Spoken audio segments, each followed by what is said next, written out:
أعوذ بالله من الشيطان الرجيم بسم الله الرحمن الرحيم ربي زدني علما ربي زدني علما রব্বি জিদনি ইলমা। আমরা এ পর্যন্ত দণ্ডবিধি আইনের আলোচনা করছিলাম ধারা 1 থেকে ধারা 89 পর্যন্ত। আজকে আমরা ধারার রিভিশন করব না, ঠিক আছে? না রিভিশন করব রিভিশন আজকে আজকে। আর দরকার নাই, কালকে করে আজকে আজকে পড়া রিভিশন লাগবে। রিভিশন আজকে দরকার নাই, আমরা ইনশাল্লাহ একদম সরাসরি 90 ধারা থেকে। আচ্ছা, 81 থেকে একটু রিভিশন করি। 81 81 ধারা, ছোট বড় অপরাধ অর্থাৎ বড় ক্ষতির হাত থেকে রক্ষা করার জন্য যদি ছোট ধরনের কোনো ক্ষতি করা হয়, যদি ক্ষতি হয়ে যায় সেক্ষেত্রে অপরাধ হিসেবে গণ্য হবে না। অর্থাৎ সম্ভাব্য ক্ষতিকারক কার্য কিন্তু অপরাধজনক উদ্দেশ্য ব্যতীত সরল বিশ্বাসে ক্ষতি নিবারণের জন্য কৃত কাজ। এখানে কোনো উদ্দেশ্য থাকা যাবে না, যে আমি মেরে ফেলবো বা আঘাত করব, আঘাত, এই সকল উদ্দেশ্য থাকা যাবে না। অবৈধ কোনো উদ্দেশ্য থাকবে না, অবৈধ কোনো উদ্দেশ্য থাকবে না। সেই উদ্দেশ্য ব্যতীত যদি কোনো ক্ষতি হয়ে যায় তাহলে সেই ক্ষতি কি হবে না, অপরাধ হিসেবে গণ্য হবে না। ধারা 81, ধারা 82-তে বলা হয়েছে 9 বছরের কম বয়স্ক কোনো শিশু যদি কোনো অপরাধমূলক কার্য করে তাহলে সেটা কি হবে না, অপরাধ হবে না।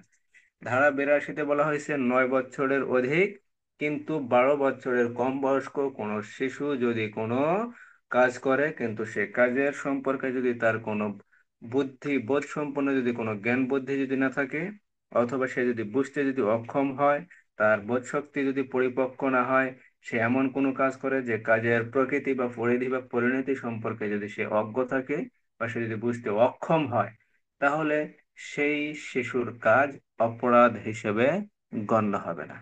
ধারা 83, ধারা 84-তে বলা হয়েছে অপ্রকৃতিস্থ ব্যক্তির কাজ অর্থাৎ পাগলের কাজ, যে মানসিকভাবে বিকারগ্রস্ত, মানসিকভাবে খর্বতার শিকার, এরূপ ব্যক্তির কাজ কি অপরাধ হিসেবে গণ্য হবে না। ধারা 85, অনিচ্ছাকৃতভাবে যদি নেশাগ্রস্ত হয়ে বিচার শক্তি যদি রহিত হয়, অর্থাৎ অনিচ্ছাকৃতভাবে, ইচ্ছাকৃতভাবে না, অনিচ্ছাকৃতভাবে যদি কোনো ব্যক্তি নেশাগ্রস্ত হয় এবং নেশাগ্রস্ত হওয়ার কারণে তার বোধ শক্তি যদি কমে যায়, সে যদি বুঝতে না পারে, তার বিচার শক্তি যদি রহিত হয়ে যায়, সেই ক্ষেত্রে সে যদি কোনো অপরাধমূলক কাজ করে তাহলে তার কাজটি অপরাধ হিসেবে গণ্য হবে না। ধারা 86-তে আবার বলা হয়েছে যদি এই নেশাগ্রস্ত সে নিজের ইচ্ছায় করে বা স্বেচ্ছায় যদি করে, সজ্ঞানে করে, তাহলে সেক্ষেত্রে কি হবে না, সে অপরাধ থেকে রেহাই পাবে না। ধারা 86, ধারা 87-তে বলা হয়েছে 18 বছরের অধিক একাধিক ব্যক্তি যদি নিজেদের অনুমতি সাপেক্ষে বা নিজেদের সম্মতি সাপেক্ষে কোনো খেলাধুলায় যদি কোনো দুর্ঘটনা ঘটে তাহলে সেক্ষেত্রে কোনো অপরাধমূলক কাজ হবে না। ধারা 87, ধারা 88-তে বলা হয়েছে যদি কোনো ব্যক্তি অসুস্থ হয়, যদি কোনো ব্যক্তি নিজে থেকেই অনুমতি দেয় যে আমি অসুস্থ, আমার এই অপারেশনটা যদি কোনো ডাক্তার করে বা কোনো সার্জন যদি করে তাহলে আমি অবশ্যই বেঁচে যাব বা বেঁচে যাওয়ার সম্ভাবনা আছে, সেই ক্ষেত্রে ওই ব্যক্তির অনুমতি সাপেক্ষে যদি কোনো ডাক্তার যদি তার অপারেশন করে, অপারেশন করার পর যদি ওই ব্যক্তির মৃত্যু ঘটে, সেক্ষেত্রে ডাক্তারের কোনো অপরাধ হবে না। ধারা 88, তাহলে ধারা 88-তে বলা হয়েছে যদি কোনো ব্যক্তি নিজেই যদি সম্মতি প্রদান করে যে আমি অসুস্থ, সেই ব্যক্তির উপকারার্থে যদি পরোক্ষভাবে তার সম্মতি সহকারে কোনো কার্য সম্পাদনকালে যদি কোনো ক্ষতি হয় বা যদি কোনো অপরাধের সৃষ্টি হয় তাহলে তা অপরাধ হবে না। ধারা 88, 88-তে বলা হয়েছে যে ব্যক্তি ক্ষতিগ্রস্ত সে ব্যক্তি নিজেই কি করবেন, সম্মতি দিবেন। আর ধারা 89-তে বলা হয়েছে অন্য কোনো ব্যক্তি দেবেন। এখানে বলা হয়েছে কি অন্য কোনো ব্যক্তি বলতে কাকে বোঝানো হয়েছে, যে ওই ব্যক্তির অভিভাবক, অর্থাৎ যার উপকারার্থে ওই ব্যক্তির অভিভাবক অথবা অভিভাবকের অবর্তমানে অন্য কোনো ব্যক্তির সম্মতি সহকারে কোনো ব্যক্তির উপকারার্থে কি করা হবে, এমন কোনো কাজ করা হবে যে কাজের ফলে ক্ষতি হলে অথবা অপরাধমূলক কোনো কিছুর সৃষ্টি হলে তা অপরাধ হিসেবে গণ্য হবে না, ধারা 89। তাহলে ধারা 88-তে ওই ব্যক্তি নিজেই দেবেন, ধারা 89-তে অন্য কোনো ব্যক্তি দেবেন। অন্য কোনো ব্যক্তি বলতে তার অভিভাবক অথবা অভিভাবকের অনুপস্থিতিতে অন্য কোনো ব্যক্তির সম্মতিক্রমে যদি কোনো শিশু অথবা অপ্রকৃতিস্থ ব্যক্তির মঙ্গলার্থে সৎবিশ্বাসের জন্য যদি কোনো কাজ করা হয়, সেক্ষেত্রে কি হবে না, সেক্ষেত্রে যদি কোনো ক্ষতি হয় বা কোনো অপরাধের সৃষ্টি হয়, তাহলে তা অপরাধ হিসেবে গণ্য হবে না, ধারা 89। আজকের পড়া নতুন ধারা, ধারা 90। ধারা 90, ধারা 90টা কিন্তু খুবই গুরুত্বপূর্ণ। ধারা 90 খুবই গুরুত্বপূর্ণ। ভীতি বা ভ্রান্ত ধারণার ফলে দেওয়া সম্মতি। ভীতি, ভীতি বলতে কি বোঝায়? ভয় ভীতি। ভীতি বলতে ভয় ভীতি, ভয় ভীতি দিয়ে যদি কোনো সম্মতি নেওয়া হয়, অথবা ভ্রান্ত ধারণা, ভ্রান্ত ধারণা বলতে ভুল ধারণা, ভুল তথ্য, ভুল বশত যদি কোনো তথ্য দেওয়া হয়, ভুল তথ্য যদি দেওয়া হয়, সেক্ষেত্রে সেই সম্মতি কি হবে না, সম্মতি হিসেবে গণ্য হবে না। ধারা 90, যদি ক্ষতির ভয়ে বা তথ্যের ভ্রান্ত বর্ণনার কারণে কোনো ব্যক্তি কর্তৃক সম্মতি দেওয়া হয় এবং যদি উক্ত কার্য সম্পাদনকারী ব্যক্তি জানে বা তার বিশ্বাসের কারণ থাকে যে উক্ত সম্মতি ভীতি বা ভ্রান্ত ধারণার ফলে দেওয়া হয়েছে, তাহলে উক্ত সম্মতি সম্মতি বলে গণ্য হবে না। 90 ধারায় মোট কথা বলা হয়েছে। এই যে 87 ধারা, 88 ধারা, 89 ধারা, এখানে যে বিভিন্ন ধরনের সম্মতির কথা বলা হয়েছে, এই কোন কোন ক্ষেত্রে এই সম্মতি সম্মতি হিসেবে গণ্য হবে না। 90 ধারার মূল বিষয়টা হলো কোন কোন ক্ষেত্রে সম্মতি, আপনি সম্মতি দিয়েছেন যে ভাই আমার ছেলের অপারেশন করো, এই ক্ষেত্রে কখন এই সম্মতি সম্মতি হিসেবে গণ্য হবে না, ধারা 90-এ এই বিষয়ে বর্ণনা করা হয়েছে। পাঁচটি ক্ষেত্রে, পাঁচটি ক্ষেত্রে সম্মতি সম্মতি হিসেবে গণ্য হবে না। ক, ক্ষতির ভয়ে যদি সম্মতি প্রদান করা হয়, ক্ষতির ভয়ে, ক্ষতির ভয়ে যদি সম্মতি প্রদান করা হয়, তাহলে সেই সম্মতি সম্মতি হিসেবে গণ্য হবে না। দুই, ভ্রান্ত বর্ণনার কারণে বা ভ্রান্ত বর্ণনার ভিত্তিতে যদি কোনো সম্মতি দেওয়া হয়, তাহলে সেই সম্মতি সম্মতি হিসেবে গণ্য হবে না। অপ্রকৃতিস্থ ব্যক্তি, ওই 84 ধারায় যে বলা হয়েছে, অপ্রকৃতিস্থ ব্যক্তি অপ্রকৃতিস্থ অবস্থায় যদি সম্মতি দেয়, তাহলে তার সম্মতি সম্মতি হিসেবে গণ্য হবে না। চার, প্রমত্ত অবস্থায় অর্থাৎ মাতাল নেশাগ্রস্ত অবস্থায় যদি সম্মতি দেয়, তাহলে তার সম্মতি সম্মতি নয়। 12 বছরের কম, 12 বছরের কম বয়স যার, তার সম্মতি সম্মতি হিসেবে গণ্য হবে না। তাহলে দণ্ডবিধির 90 ধারা অনুযায়ী কোন কোন ব্যক্তির সম্মতি সম্মতি হিসেবে গণ্য হবে না? যদি কোনো ব্যক্তি ভয়ে সম্মতি প্রদান করে, তাহলে সেই সম্মতি সম্মতি হিসেবে গণ্য হবে না। যদি কোনো ব্যক্তি ভ্রান্ত ধারণার ভিত্তিতে বা ভ্রান্ত বর্ণনার ভিত্তিতে যদি সম্মতি প্রদান করে, তাহলে তার সম্মতি সম্মতি হিসেবে গণ্য হবে না। এর ক্ষতির ভয়ে বলতে এখানে আপনি কি বোঝেন, কি ক্ষতি? এখানে লাভ লোকসানের ক্ষতি বুঝাইতে পারেন, অর্থের ক্ষতি বা অন্য কোনো ক্ষতি, যে কোনো ক্ষতি আপনি বুঝাইতে পারেন। জবরদস্তি, প্রতারণা বা ভ্রান্ত বর্ণনা বলে যে অভিমত প্রদান করা হয়, এই সকল ক্ষেত্রেও যদি কোনো ক্ষতি হওয়ার সম্ভাবনা থাকে, তাহলে সেই ক্ষতি কি হবে না, সেই ক্ষতির ক্ষেত্রে যদি সম্মতি প্রদান করা হয়, তাহলে তার সম্মতি হিসেবে গণ্য করা যাবে না। ভ্রান্ত বর্ণনা, ভ্রান্ত বর্ণনা কিরূপ হতে পারে? একটা মানুষ কি ধরনের ভ্রান্ত বর্ণনা দিতে পারে? মনে করেন আপনি কোনো মালামাল রেলের মাধ্যমে নিয়ে আসতেছেন, এখন সেই মালামাল রেল কর্তৃপক্ষের নিকট থেকে কি করতে হবে, আপনাকে খালাস করতে হবে। এখন মালের একজন রসিদ দেখা কি করলো, এক ব্যক্তি রেল কর্তৃপক্ষের নিকট থেকে মালামাল খালাস করলো। আসলে মালের যে রসিদ, সেই রসিদের যে প্রকৃত ব্যক্তি, সেই ব্যক্তি আসলে ওই ব্যক্তি নেই। দেখা গেল রহিমের নামের রসিদ করিম নামের একজন ব্যক্তি যায় রেল কর্তৃপক্ষকে সে মালের রসিদ দেখা কি করলো, ওই মালামাল সে নিয়ে নিল, এবার খালাস করে নিয়ে এলো। এখন এখন তো কথা ছিল যে মালটা যার, মালটা যার, মালটা তার কাছে তো গেল না, অন্য একজন ব্যক্তির হাতে চলে গেল। এক্ষেত্রে রেল কর্তৃপক্ষের কোনো অপরাধ হবে না, কারণ রেল কর্তৃপক্ষকে যে তথ্য দেওয়া হয়েছে সেটা তথ্য সঠিক ছিল, কিন্তু লোকটা ভুল ছিল। এ ভ্রান্ত যে বর্ণনা, এই বর্ণনার ভিত্তিতে যে সম্মতি প্রদান করে এখানে নেওয়া হয়েছে, এখানে রেল কর্তৃপক্ষ কর্তৃক যে উক্ত ব্যক্তিকে মাল খালাসের সম্মতি প্রদান করা হয়েছে, এই সম্মতি প্রদানের জন্য ওই রেল কর্তৃপক্ষ কি হবে না, দায়ী হবে না। তাহলে ভ্রান্ত তথ্যের ভিত্তিতে কি করলো, বা ভ্রান্ত বর্ণনার ভিত্তিতে সম্মতি আদায় করে রেল কর্তৃপক্ষের নিকট থেকে মালামাল খালাস করে নিয়ে গেল, এটাই হলো ভ্রান্ত বর্ণনা। আর অপ্রকৃতিস্থ ব্যক্তি বলতে বোঝায় যে পাগল ব্যক্তি অথবা মানসিকভাবে যে খর্ব, এরূপ ব্যক্তি যদি কোনো বিষয়ে যদি সম্মতি প্রদান করে, যে বিষয়ে সে জানেই না, যে বিষয়ে সে জানেই না, এখন সেই ব্যক্তি যদি কোনো সম্মতি প্রদান করে তাহলে তার সম্মতি সম্মতি হিসেবে গণ্য হবে না। এখন আপনি একজন ভালো মানুষ, আপনি বুঝদার মানুষ, আপনি সবকিছু বোঝেন।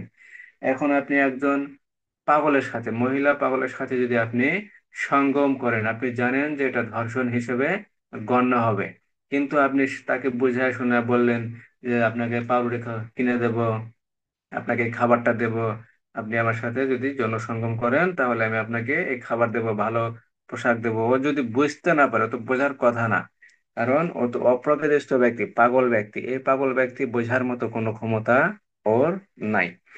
এখন আপনি যখন ওর সাথে, ওর সম্মতি সহকারে, ও যখন সম্মতি দেবে, সেই সম্মতি সহকারে যখন আপনি ওর সাথে যৌন সহবাস করবেন, তখন সেটা ধর্ষণ হিসেবে গণ্য হবে। এখন আপনি আদালতে যাওয়ার পর যদি বলেন যে স্যার বা হুজুর, আমি তো ওর সম্মতি সহকারে ওর সাথে এই যৌন সঙ্গম করছি, আমি তো ওর সম্মতি নিয়েই যৌন সঙ্গম করছি, এখানে তো আমার কোনো দোষ নাই, কিন্তু আপনি তো জানেন, আপনি বোঝেন যে ও একজন পাগল ছিল বা অপ্রকৃতিস্থ ব্যক্তি ছিল, ওর সম্মতি আদালত তখন সম্মতি হিসেবে গ্রহণ করবে না, তখন আপনি ধর্ষণ অপরাধে কি হবেন, শাস্তি ভোগ করবেন। এটাই বলা হয়েছে যে কোন ক্ষেত্রে সম্মতি সম্মতি হিসেবে গ্রহণযোগ্য হবে না। ধারা 90। আরেকটা বিষয় বলা হয়েছে, যদি প্রমত্ত অবস্থায় অর্থাৎ পাগল, আহ মাতাল অবস্থায়, প্রমত্ততা অবস্থায় যদি সম্মতি প্রদান করা হয়, মাতাল অবস্থায় নেশাগ্রস্ত অবস্থায় যদি সম্মতি প্রদান করা হয়, সেক্ষেত্রে সেই সম্মতি কি হবে না, সম্মতি হিসেবে গণ্য হবে না। আরেকটা বিষয় বলা হয়েছে 12 বছরের কম, 12 বছরের কম বয়স্ক কোনো শিশুর সম্মতিক্রমে যদি কোনো কাজ করা হয় তাহলে সেই শিশুর সম্মতি সম্মতি হিসেবে গণ্য হবে না। ধারা 90। ধারা 90। তো ধারা 90-এর মূল যে বিষয়গুলো আছে, যদি কোনো ব্যক্তি ভয়ভীতির মাধ্যমে সম্মতি আদায় করে তাহলে সম্মতি হবে না। যদি কোনো ব্যক্তি ভ্রান্ত ধারণার ভিত্তিতে বা বর্ণনার ভিত্তিতে সম্মতি আদায় করে, সেই সম্মতি সম্মতি হিসেবে গণ্য হবে না। প্রমত্ত অপ্রকৃতিস্থ ব্যক্তির সম্মতি, তারপরে প্রমত্ততার ফলে যে ব্যক্তির সম্মতি, অথবা 12 বছরের কম বয়স্ক শিশুর সম্মতি সম্মতি হিসেবে গণ্য হবে না। এখানে যে ধারা ব্যতিক্রম আছে, 76 ধারা থেকে 106 ধারা পর্যন্ত যেগুলো ব্যতিক্রম আছে, তার ভিতরে আবার ধারা 86 এবং ধারা 90, এই দুইটা আবার ব্যতিক্রম। ধারা 86 কিরূপ ব্যতিক্রম, যদি নিজের ইচ্ছায় মদ পান করে নেশাগ্রস্ত হয়ে কোনো অপরাধমূলক কাজ করে তাহলে ওই ব্যক্তি রেহাই পাবে না, অপরাধ হিসেবে গণ্য হবে। আর ধারা 90 ধারায় বলা আছে, যেগুলা ক্ষেত্রে সম্মতি হয় সেগুলা ধারা ধারা 87, 88, 89 এগুলা ক্ষেত্রে সম্মতি সম্মতি হিসেবে গ্রহণীয়, কিন্তু ধারা 90 আবার ব্যতিক্রম বলা হয়েছে, কোন কোন ক্ষেত্রে সম্মতি সম্মতি হিসেবে গ্রহণ হবে না। যদি কখনো প্রশ্ন হয়, যদি কখনো প্রশ্ন হয় দণ্ডবিধি আইনে কোন কোন ক্ষেত্রে সম্মতি সম্মতি হিসেবে গ্রহণযোগ্য না বা গ্রহণীয় না, ধারার আলোকে বা আইনের আলোকে আলোচনা করুন, তাহলে ধারা 90, ধারা 90-এর 5টি বিষয় বলা আছে যে কোন কোন ক্ষেত্রে সম্মতি সম্মতি হিসেবে গ্রহণযোগ্য হবে না। তাহলে ধারা 90-এর মোট মোট 5টা বিষয় কি কি? যদি কোনো ব্যক্তি ভয়ভীতি দেখিয়ে কোনো সম্মতি আদায় করে তাহলে সেই সম্মতি সম্মতি হিসেবে গণ্য হবে না। আমরা 375 ধারায় পড়ছিলাম, 375, যখন নারী শিশু নির্যাতন দমন আইনের 9 ধারা যখন ধর্ষণের বিষয়ে পড়ছিলাম, ধর্ষণের বিষয়ে যে বলা আছে, ধর্ষণ, এই ধর্ষণের ক্ষেত্রে কিছু সম্মতির কথা বলা আছে, এখানে কিছু সম্মতি আছে। যদি ওই নারীর যে সম্মতির কথাগুলো যে বলা আছে 375 ধারায়, দণ্ডবিধির 375 ধারায় এখানে কিছু সম্মতি আছে, এই সকল সম্মতিও কি হবে না, ওই গ্রহণযোগ্য হবে না, এক্ষেত্রে কি হবে, অপরাধ হবে। দণ্ডবিধি 300 ধারা 375 যে আছে, তার ইচ্ছার বিরুদ্ধে তার সম্মতি ব্যতি রেখে, তার সম্মতিক্রমে, ওই যে বলা আছে যখন মৃত্যু, বা গুরুতর আঘাতের ভয় প্রদর্শন করে সম্মতি আদায় করা হয়। অর্থাৎ কোনো নারীকে যদি আপনি ধর্ষণ করেন, করার ক্ষেত্রে যদি আপনি ভয় দেখান যে এই তুই যদি আমাকে যৌন সঙ্গম করতে বা যৌন সঙ্গম করতে যদি বাধা দিস তাহলে তোর ছেলেকে মেরে ফেলবো বা তোর স্বামীকে মেরে ফেলবো, এই যে ভয়ভীতি যে দেখায়, এই ভয়ভীতির কারণে যদি সম্মতি আদায় করে যদি যৌন সঙ্গম করা হয়, সেক্ষেত্রেও কি হবে? অপরাধ হিসেবে গণ্য হবে, সেটা ধর্ষণ হয়ে যাবে, ধর্ষণের অপরাধ হবে। অথবা যদি ভয় দেখায় যায় তুমি আমাকে যে 5 লাখ টাকা দিবে, তোমার জমি লেখা দিবে, না দিলে তোর ছেলেকে মেরে ফেলবো, অমুক কাজ করবো, অমুক কে করবো, সেই করবো, ঠিক আছে, এগুলা ভয় ভীতি দেখিয়ে যদি কোনো সম্মতি আদায় করা হয়, সেই সম্মতির ভেতরে যদি, সম্মতির দ্বারা যদি কোনো কাজ করা হয়, সেক্ষেত্রে কি হবে না, সেক্ষেত্রে অবশ্যই অপরাধ হবে, সম্মতি সম্মতি হিসেবে গ্রহণযোগ্য হবে না। তাহলে ধারা 90 কি বুঝতে কোনো সমস্যা আছে? ধারা 90, কোন কোন ক্ষেত্রে সম্মতি সম্মতি হিসেবে গ্রহণযোগ্য হবে না বা সম্মতি হিসেবে আদালতে গ্রহণীয় না?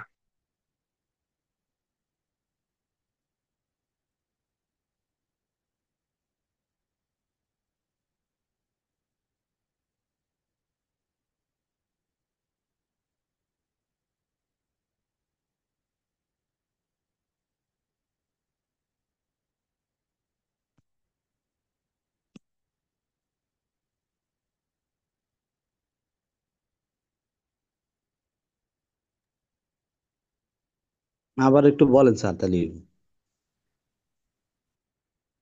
90 ধারার মূল বিষয় হলো সম্মতি কোন ক্ষেত্রে সম্মতি হিসেবে গ্রহণযোগ্য না। আমরা 87 ধারায় পড়ছিলাম কি, 18 বছরের অধিক, অর্থাৎ 19-20 বছর বয়স হবে বা তার বেশি, এরূপ দুইজন ব্যক্তি যদি নিজেদের ভিতরে সম্মতি সহকারে যদি কোনো খেলাধুলা করে, খেলাধুলা করতে যে যদি কি হয়, কোনো দুর্ঘটনা ঘটে বা কোনো অপরাধমূলক যদি কাজ হয়, দেখা গেল আহ, ওসি খেলা খেলতেছে বা তরবারি দিয়ে কোনো খেলা খেলতেছে, অথবা মনে করেন ফুটবল খেলতেছে বা ক্রিকেট খেলতেছে, ফুটবল ক্রিকেট খেলার সময় দেখা গেল যে একজনকে বল লেগে মনে করেন যে পা ভেঙে গেল, বা ফুটবল খেলার সময় যে অনেক সময় দেখা যায় পায়ে বাড়ি লাগে না, পায়ে বাড়ি লেগে একজনের পা ভেঙে গেল, এখন উভয়ের বয়স যদি 18 বছরের অধিক হয়, সেক্ষেত্রে কি হবে না?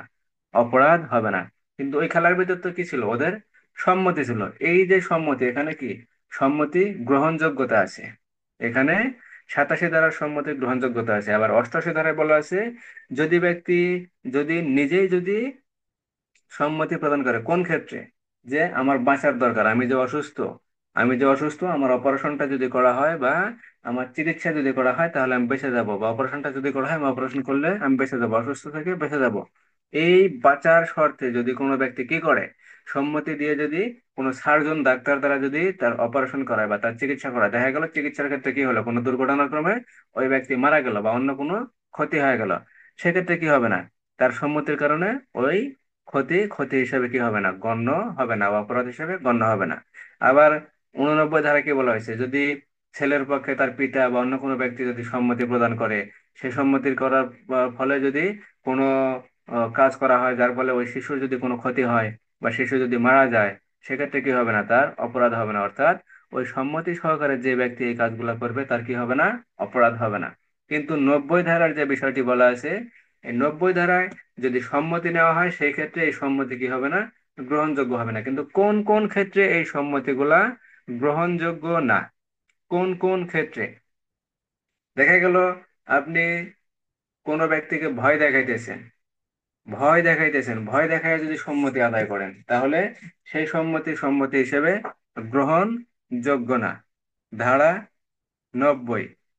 তারপরে যদি কোনো ব্যক্তি আপনি ভ্রান্ত বর্ণনার ভিত্তিতে যদি কোনো সম্মতি দেয়, সেক্ষেত্রে কি সম্মতি হিসেবে গ্রহণ হবে না।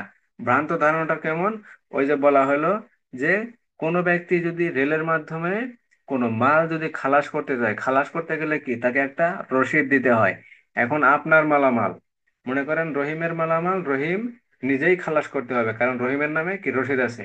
এখন রহিমের নামের রসিদ যদি কোনো ব্যক্তি, করিম নামের কোনো ব্যক্তি যদি নিয়ে যায়, এখন যে খালাস করবেন রেলের যে কর্তৃপক্ষ, তারা তো আর রহিম করিমকে চেনে না, তারা রসিদ চেনে। এখন রহিমের রসিদ নিয়ে করিম যদি মাল খালাস করে, এক্ষেত্রে ওই যে সম্মতি প্রদান করা হলো, অর্থাৎ যারা সম্মতি প্রদান করে এটা প্রেরণ করলো, সেক্ষেত্রে কি হবে না, এই যে ভ্রান্ত যে ধারণাটা দিল, ভ্রান্ত ধারণা বা ভ্রান্ত বর্ণনা, কি রসিদটা ছিল একজনের রসিদ আর একজন নিয়ে কি করছে, মাল খালাস করছে। এই যে ভ্রান্ত ধারণা ছিল বা ভ্রান্ত বর্ণনা ছিল রসিদটা, এই রসিদটার কারণে যে মালামাল রেল কর্তৃপক্ষ যে খালাস করে দিছে, এখানে রেল কর্তৃপক্ষের কোনো অপরাধ হবে না।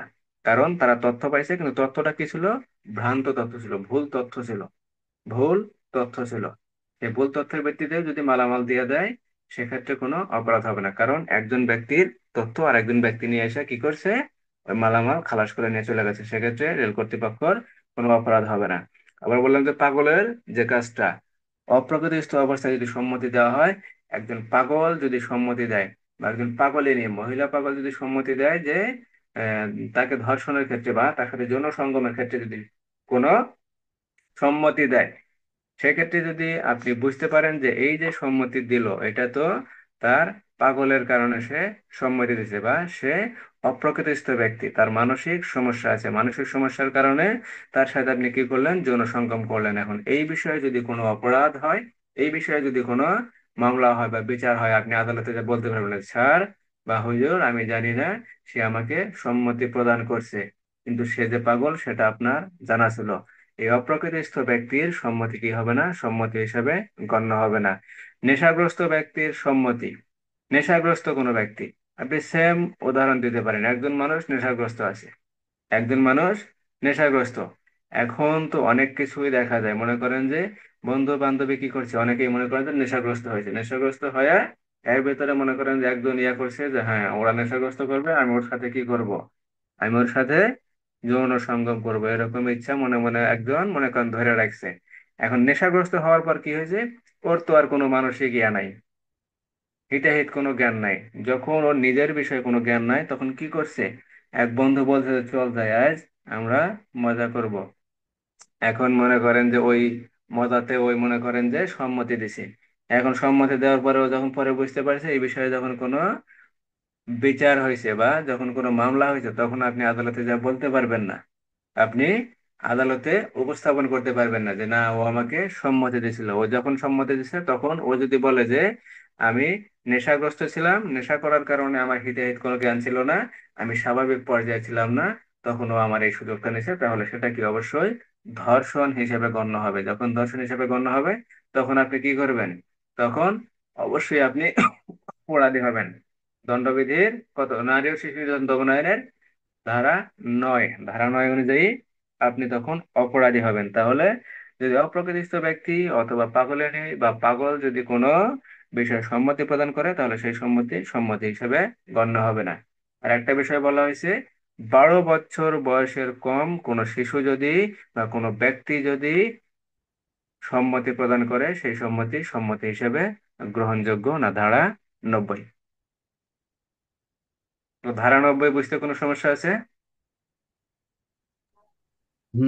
না স্যার, বুঝতে পারছি।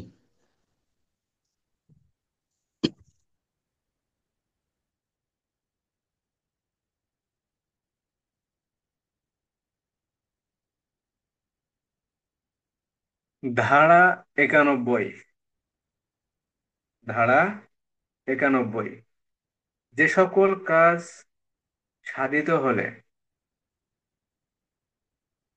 স্বতন্ত্রভাবে অপরাধ বলে গণ্য, সে সকল কাজ বর্জন করা। অর্থাৎ যে সকল কাজ স্বতন্ত্র ভাবে অপরাধ, আপনি এমন কোনো কাজ করবেন যদি সম্মতি সহকারেও করেন, সেই সম্মতি কি হবে না, আপনার সম্মতি হিসেবে গণ্য হবে না।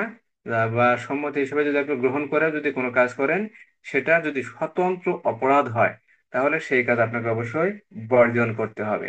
ধারা 91, যে সকল কাজ সম্মতি দানকারী ব্যক্তি বা যে ব্যক্তির পক্ষে সম্মতি দান করা হয়, অর্থাৎ যে ব্যক্তি নিজেই সম্মতি দান করে, অথবা অন্য কোনো ব্যক্তির পক্ষে যদি তার অভিভাবক বা অন্য কোনো ব্যক্তি যদি সম্মতি দান করে, তার যে ক্ষতি সংগঠন করতে পারে বা যে ক্ষতি সংগঠনের জন্য অভিষ্ট হয় বা যে ক্ষতি সংগঠন করার সম্ভাবনা থাকে, তা হতে স্বতন্ত্রভাবে অপরাধ বলে গণ্য হয়। সে সকল কার্যের ক্ষেত্রে 87, 88, 89 ধারা কি হবে না, প্রযোজ্য হবে না। অর্থাৎ 87 ধারায়, 88 ধারায়, 89 ধারায় যে সম্মতিগুলোর কথা আছে, এই সম্মতি সম্মতি হিসেবে তখন কি হবে না? গ্রহণযোগ্য হবে না। গ্রহণযোগ্য হবে না।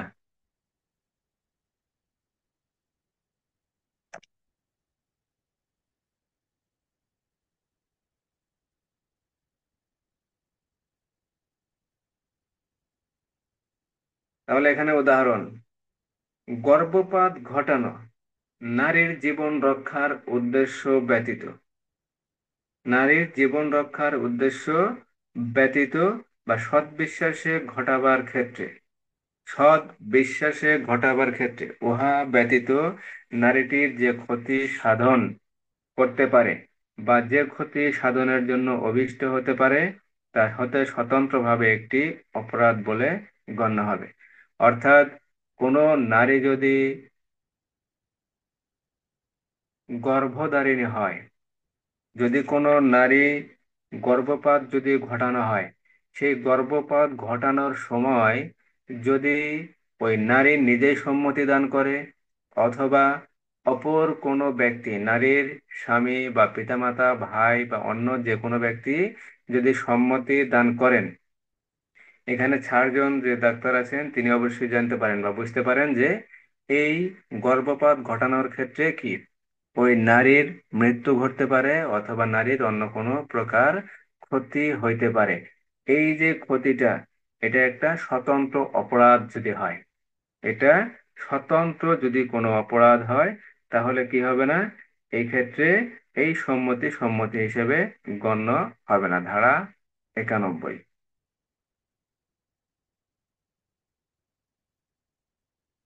তাহলে মোট কথা, যদি ক্ষতির সম্ভাবনা রয়েছে জেনেও কোনো অপরাধমূলক কাজ করা হয়, তাহলে উহা সাধারণ ব্যতিক্রমের অন্তর্ভুক্ত হবে না।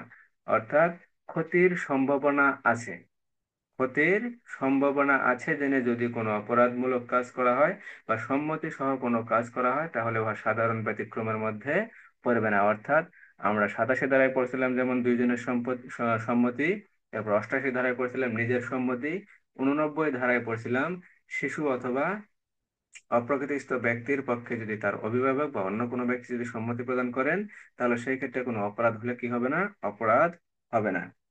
ধারা 91। আর এখানে অপরাধটাকে দুই ভাগে ভাগ করা হয়েছে। অপরাধ দুই ভাগে ভাগ করা যায়, একটা হলো যৌন অপরাধ আর একটা হলো গৌণ অপরাধ। গৌণ অপরাধটা হলো যে অপরাধ জনসাধারণকে স্পর্শ করে, যে অপরাধ জনসাধারণকে স্পর্শ করে সে অপরাধ হলো গণ অপরাধ। আর যৌন অপরাধ, যে অপরাধ ব্যক্তি বিশেষকে স্পর্শ করে, তারাই হলো জন অপরাধ। তাহলে মোট কথা এখানে 91 ধারার যে বিষয়টা হলো, যে সকল কার্য সাধিত ক্ষতি হইতে স্বতন্ত্রভাবে অপরাধ বলে গণ্য হয়। অর্থাৎ যে সকল কার্য সাধিত হলে ক্ষতি হতে স্বতন্ত্রভাবে অপরাধ বলে গণ্য, সে সকল কার্য বর্জন করা, বর্জন করা। যে কাজ করলে অপরাধ হয় এই কারণে যে তাহা অন্যের ক্ষতি করে বা অন্যকে আঘাত করে, সে কাজ ক্ষতিগ্রস্ত বা আহত ব্যক্তির অনুমতি লইয়া করিলে কতিপয় বিশেষ শর্তের অধীনে অপরাধ হয় না। এই সূত্র সেই কাজের উপর প্রযোজ্য নয়। যে কাজ ক্ষতি বা আঘাত নিরপেক্ষ, এমন অনেক কাজ আছে যাহা ক্ষতি না করলেও অপরাধ, সেই সমস্ত কাজে সম্মতি মূল্যহীন। সেই সমস্ত কাজে সম্মতি কি? মূল্যহীন।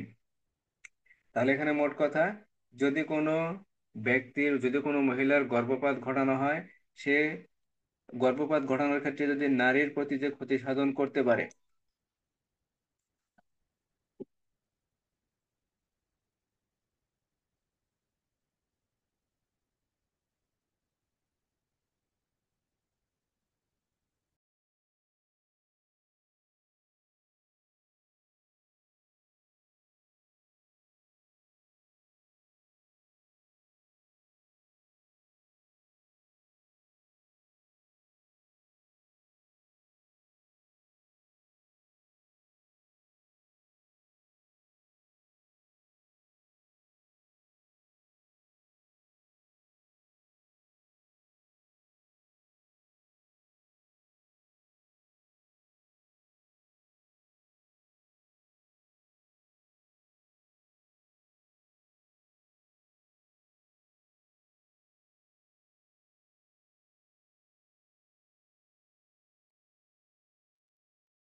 আর ধারা 90 বলা হয়েছে যে সকল ক্ষেত্রে সম্মতি সম্মতি হিসেবে গ্রহণযোগ্য না বা সম্মতি হিসেবে গ্রহণীয় না বা সম্মতি সম্মতি হিসেবে গ্রহণযোগ্য হবে না।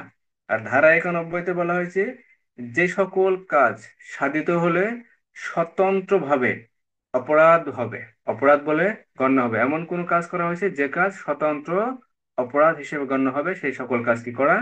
বর্জন করা, সেই সকল কাজ বর্জন করা। তাহলে এখানে যদি কোনো নারীর গর্ভপাত ঘটানো হয়, গর্ভপাত ঘটানো তো এমনিতেই একটা অপরাধ। আমরা পরবর্তীতে ইনশাল্লাহ পড়বো 312 ধারা থেকে নারীর গর্ভপাত ঘটানো কোন কোন ক্ষেত্রে অপরাধ আর কোন ক্ষেত্রে অপরাধ হবে না।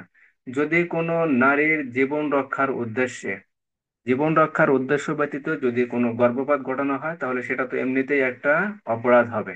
এমনিতেই একটা অপরাধ, একটা মানুষকে মেরে ফেলা বা একটা শিশুকে মেরে ফেলা কি একটা স্বতন্ত্র অপরাধ।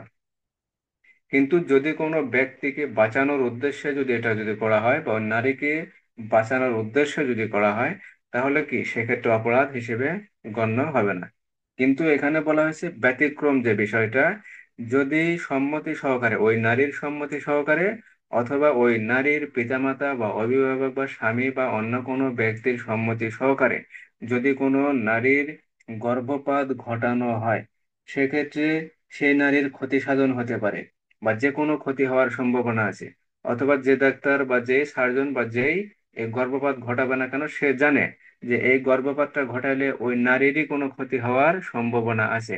সেই ক্ষেত্রে যদি কোনো দুর্ঘটনা যদি ঘটে বা কোনো কিছু যদি হয় বা কোনো যদি ক্ষতি হয়ে যায়, সেক্ষেত্রে কি হবে? সেটা স্বতন্ত্রভাবে একটা অপরাধ হিসেবে গণ্য হবে। এবং এই অপরাধের ক্ষেত্রে ওই নারী অথবা ওই আহ, অভিভাবক যারা থাকবেন না কেন, তারা অবশ্যই অপরাধী হবেন। যে সম্মতি দেবেন সেই কি হবেন? অপরাধী হবেন। আর যে কাজ করবেন সেও এটার অপরাধী হবেন। ধারা 91, ধারা 91।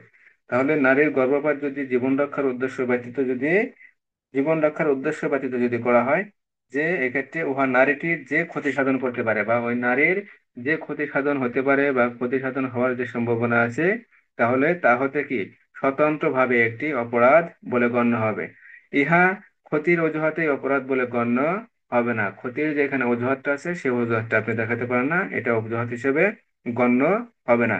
এবং গর্ভপাত ঘটাবার ব্যাপারে নারীটি বা তার অভিভাবকের সম্মতি উক্ত কার্য ন্যায়সঙ্গত প্রতিপন্ন আপনি করতে পারবেন না। এখন জীবন রক্ষার উদ্দেশ্য ব্যতীত যদি হয়, যদি জীবন রক্ষার উদ্দেশ্য হয়, তাহলে আবার 312 ধারা থেকে 316-17 ধারা পর্যন্ত এই নারীর গর্ভপাত ঘটানো বিষয়ে যে অপরাধগুলো আছে, সেই অপরাধগুলো বিস্তারিত বর্ণনা করা আছে, তখন আমরা আরো বিস্তারিত জানতে পারবো। তাহলে ধারা 90, ধারা 91। ধারা 91-তে বলা হয়েছে অপরাধ যখন স্বতন্ত্র হয় তখন সেটা অপরাধ হিসেবেই গণ্য হবে। ধারা 91। ধারা 92, সম্মতি ব্যতীত কোনো ব্যক্তির মঙ্গলার্থে যদি সদ্বিশ্বাসে কোনো কাজ করা হয়, সেক্ষেত্রে কি হবে না? তা অপরাধ হিসেবে গণ্য হবে না। তা অপরাধ হিসেবে গণ্য হবে না সম্মতি ব্যতীত। যদি পরিস্থিতি এমন হয় যে কোনো ব্যক্তির পক্ষে সম্মতি প্রদান করা অসম্ভব, কোনো ব্যক্তির পক্ষে সম্মতি প্রদান করা অসম্ভব বা উক্ত ব্যক্তি সম্মতি প্রদান করতে অপারগ হয়, সেক্ষেত্রে ওই ব্যক্তির কোনো অভিভাবক বা আইনানুগ কোনো অভিভাবক বা তত্ত্বাবধানকারী অন্য কোনো ব্যক্তি যদি না থাকে, তাহলে উক্ত ব্যক্তির সম্মতি ব্যতি রেখেই ওই ব্যক্তির মঙ্গলার্থে সদ্বিশ্বাসে কৃত কাজের ফলে যদি কোনো ক্ষতি হয় বা কোনো অপরাধ হয়, তাহলে তা অপরাধ হিসেবে গণ্য হবে না। ধারা 92। আমরা ধারা 89-তেও পড়ছিলাম যে সৎ বিশ্বাসে শিশুর পিতামাতার কি সম্মতিক্রমে অথবা অপ্রকৃতিস্থ কোনো ব্যক্তির সম্মতিক্রমে বা অপ্রকৃতিস্থ কোনো ব্যক্তির অভিভাবকের বা পিতামাতার কোনো সম্মতিক্রমে যদি কোনো সরল বিশ্বাসে বা সৎ বিশ্বাসে কোনো কাজ করা হয়, সে কাজের ফলে যদি কোনো ক্ষতি হয়, সেক্ষেত্রে কি হবে না? অপরাধ হিসেবে গণ্য হবে না। কিন্তু চারটা বিষয় ছিল। তবে শর্ত থাকে যে, তবে শর্ত থাকে যে এই কাজ কাজটি যদি ইচ্ছাকৃতভাবে মৃত্যু সংঘটনের চেষ্টার ক্ষেত্রে প্রযোজ্য হবে না। অর্থাৎ এখানে অভিভাবকের অনুমতি আছে, অথবা অভিভাবক অথবা অন্য কোনো ব্যক্তির কি আছে, অনুমতি আছে যে ভাই আমার ছেলের চিকিৎসাটা করান, চিকিৎসাটা যদি করান তাহলে আমার ছেলেটা হয়তো সুস্থ হবে। এই সম্মতি আছে, অভিভাবকের সম্মতি আছে। কিন্তু এখানে যে কাজটি করবেন, অর্থাৎ ডাক্তার করুক অথবা অন্য কোনো ব্যক্তি যেই করুক না কেন, তার মনে মনে যদি আলাদা কোনো প্ল্যান থাকে যে আমার তো শত্রুর ছেলে বা আমার অমকের ছেলে, বা একে আমি মেরে ফেলবো, ইচ্ছাকৃত হবে, যদি এই ইচ্ছাকৃত ভাবে এমন কোনো কাজ করে যার ফলে মৃত্যু ঘটায়, তাহলে কি হবে? তাহলে সেক্ষেত্রে অবশ্যই অপরাধ হবে। অথবা মৃত্যু বা গুরুতর আঘাত নিবারণ করার উদ্দেশ্যে, অথবা গুরুতর পীড়া বা পঙ্গুত্ব নিরাময় ব্যতীত, অর্থাৎ গুরুতর আঘাত, মৃত্যু, এগুলা যদি নিরাময় ব্যতীত বলতে সুস্থ করা ব্যতীত অন্য কোনো উদ্দেশ্যে যদি মৃত্যু করতে পারে বলে সংগঠকের জানা থাকে, অর্থাৎ ডাক্তারের যদি জানা থাকে, তাহলে প্রযোজ্য হবে না। কি হবে না? এই যে সম্মতি প্রদান করেছে, সম্মতি তখন কি হবে না? এটা প্রযোজ্য হবে না। তারপরে বলা হয়েছে যদি মৃত্যু যদি মৃত্যু বা আঘাত নিবারণ ব্যতীত অন্য কোনো উদ্দেশ্যে ইচ্ছাকৃতভাবে আঘাত দেওয়া হয়, বা আঘাত দেওয়ার ক্ষেত্রে যদি কোনো অপরাধ ঘটে, সেক্ষেত্রে কি হবে না? এই সম্মতি প্রযোজ্য হবে না, ধারা 92। আর চতুর্থ যে বিষয়টি বলা আছে, এই ব্যতিক্রম এমন কোনো অপরাধের সহায়তার ক্ষেত্রে প্রযোজ্য হবে না যে অপরাধ সংঘটনের ক্ষেত্রে ইহা প্রযোজ্য নয়, ধারা 92। তাহলে আমরা উদাহরণ দিতে পারি। এখানে 92 উদাহরণ কোন ক্ষেত্রে? সম্মতি ব্যতীত কাজ করলেও কি হবে না? অপরাধ হিসেবে গণ্য হবে না। অর্থাৎ উদাহরণ: ক তার ঘোড়া হতে পড়ে যায় এবং সে অজ্ঞান হয়ে যায়, তৎক্ষণাৎ তার ডাক্তার কর্তৃক চিকিৎসা গ্রহণ করা দরকার। কয়েকজন ব্যক্তি সে ঘোড়া চালানোর সময় কি করছে? ঘোড়া থেকে পড়ে গেছে। এখন ওই ব্যক্তির তৎক্ষণাৎ কি দরকার? চিকিৎসা দরকার, চিকিৎসা করা দরকার। এখন ওই সময় ওই ব্যক্তি তো অজ্ঞান হয়ে গেছে, পড়ে যখন ঘোড়া থেকে যখন পড়ে গেছে সে অজ্ঞান হয়ে গেছে। সে আর যে ডাক্তারকে বলবে যে আমাকে চিকিৎসা প্রদান করেন, এইটুকু বলা তার পক্ষে সম্ভব না। বা ওই সময় ওই ব্যক্তির কোনো অভিভাবক বা অন্য কোনো ব্যক্তিও ওই কাছে ছিল না যে তার পক্ষে সম্মতি দেবে যে আপনি ভাই ছেলেটার চিকিৎসা করেন, বা এই লোকটার চিকিৎসা করেন, বা আমার ভাইস্তা বা আমার ভাই বা অমুক এই চিকিৎসা করেন। এই কথা বলার মতো কোনো লোক ছিল না। কিন্তু ডাক্তার দেখছে যে না, যেহেতু সে ঘোড়া থেকে পড়ে গেছে, অজ্ঞান হয়ে গেছে, তার চিকিৎসা করা দরকার, বা তার একটা অপারেশন করা দরকার, বা তার এই ধরনের চিকিৎসা করলে সে কি হবে? সে বাইচা যাবে, বা সে বাইচা যাইতে পারে। সেই ক্ষেত্রে যদি ডাক্তার কর্তৃক তার অপারেশন বা অন্য কোনো চিকিৎসার ক্ষেত্রে যদি কোনো ক্ষতি সাধন হয়, অথবা কোনো অপরাধমূলক কাজ হয়, সেক্ষেত্রে কি হবে না? অপরাধ হবে না, ধারা 92। অর্থাৎ সম্মতি ব্যতীত কোনো ব্যক্তির মঙ্গলার্থে সদ্বিশ্বাসে কৃত কাজে কি হবে না? অপরাধ হবে না। অর্থাৎ ওই ব্যক্তি যখন অজ্ঞান হয়ে পড়ে গেছে, ডাক্তার মনে করছে একে চিকিৎসা দিলে বা এর অপারেশন করলে বা এর কোনো ভালো ট্রিটমেন্ট করলে কি হবে? সে সুস্থ হয়ে যাবে। কিন্তু তার ট্রিটমেন্ট করার ক্ষেত্রে কি হয়েছে? দুর্ঘটনা ঘটছে, সে মারা গেছে, বা অন্য কোনো দুর্ঘটনা ঘটছে। দেখা গেল যে হাত পা ভেঙে গেছে, হাত পা ভেঙে গেছিল, তার কি করা দরকার ছিল? সুন্দর একটা অপারেশন করার দরকার ছিল। ডাক্তার মনে করছে তার অপারেশনটা করলে কি হবে? তার পাটা ভালো হয়ে যাবে। কিন্তু তার অপারেশন করতে যা দেখা গেছে যে এমন ভাবে অপারেশন করছে, বা অপারেশন করার পর তার এমন একটা ক্ষতি হয়েছে যে তার পাটা কাটিয়ে ফেলা লাগছে। এখন সেক্ষেত্রে কোনো অপরাধ হবে না, যদিও ওই ব্যক্তির সম্মতি ছিল না, অথবা তার পক্ষে অপর কোনো ব্যক্তির বা অভিভাবকের সম্মতি ছিল না, ধারা 92। আবার আর একটা বলতে পারেন, মনে করেন একটা বাঘ একটা শিশুকে কামড় দিয়ে নিয়ে চলে যেতেছে। এখন একজন মনে করেন যে বন্দুকধারী ব্যক্তি আছে, সে মনে করতেছে আমি যদি বন্দুক দিয়ে গুলি করে বাঘটাকে মেরে ফেলি, তাহলে বাঘটা অবশ্যই শিশুটাকে ছেড়ে দেবে, বা একজন ব্যক্তিকে যে নিয়ে যেতেছে তাকে ছেড়ে দেবে। এখন ওই লোকটা গুলি করছে, গুলিটা কি হয়েছে? ওই বাঘের গায়ে না লেগে, মনে করেন যে ওই গুলিটা ওই ব্যক্তির শরীরে লাগছে, লাগে কি করছে? মারা গেছে। যখন গুলি লেগে মারা গেছে তখন কি হয়েছে? এটা তো একটা খুন হয়ে গেছে।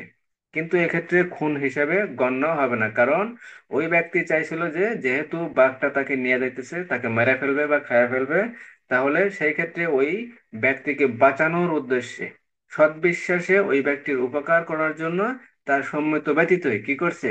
সে বাঘকে গুলি করে দিছে। কিন্তু দুর্ভাগ্যবশত গুলিটা কি করছে? ওই ব্যক্তির শরীরে লেগেছে এবং সে মারা গেছে। সেক্ষেত্রে ওই যে গুলি করা হয়েছে, যে ব্যক্তি গুলি করেছে তার অপরাধ হবে না, বা অপরাধ হিসেবে এটা গণ্য হবে না। ধারা 92 বোঝা গেল। কোনো ব্যক্তির উপকারার্থে তার সম্মতি ব্যতীত যদি সদ্বিশ্বাসে কোনো কাজ করা হয়, কাজ করার ফলে যদি কোনো ক্ষতি হয় বা কোনো অপরাধমূলক কার্য হয়, তা অপরাধ হিসেবে গণ্য হবে না। ধারা 92। আর ধারা 90-তে বলা হয়েছে যে সকল ক্ষেত্রে সম্মতি সম্মতি হিসেবে গণ্য হবে না। আর যে সকল কার্য সাধিত হলে ক্ষতি হতে স্বতন্ত্রভাবে অপরাধ হয়, অর্থাৎ ক্ষতি হয়েছে, ক্ষতি হওয়ার কারণে একটা স্বতন্ত্র অপরাধের সৃষ্টি হয়েছে, সেক্ষেত্রে কি হবে না, সে Muka deh. Mari lah. হবে।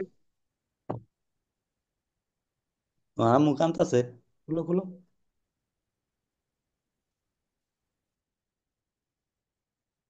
সেক্ষেত্রে অপরাধ হিসেবে গণ্য হবে, অপরাধ থেকে রেহাই পাওয়া যাবে না। ধারা 91।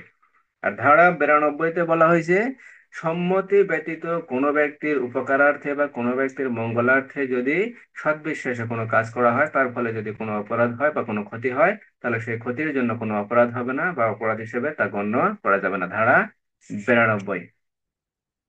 ধারা 93। ধারা 93। ধারা 93-তে বলা হয়েছে সরল বিশ্বাসে কৃত যোগাযোগ। সরল বিশ্বাসে কৃত যোগাযোগ। সরল বিশ্বাসে কৃত যোগাযোগের ফলে কোনো ব্যক্তির ক্ষতি সাধিত হয়, তাহলে তা অপরাধ হিসেবে গণ্য হবে না। মানে সরল বিশ্বাসের যোগাযোগ বলতে কি বলছে? সরল বিশ্বাসের যোগাযোগ বা সরল বিশ্বাসে কৃত যোগাযোগ।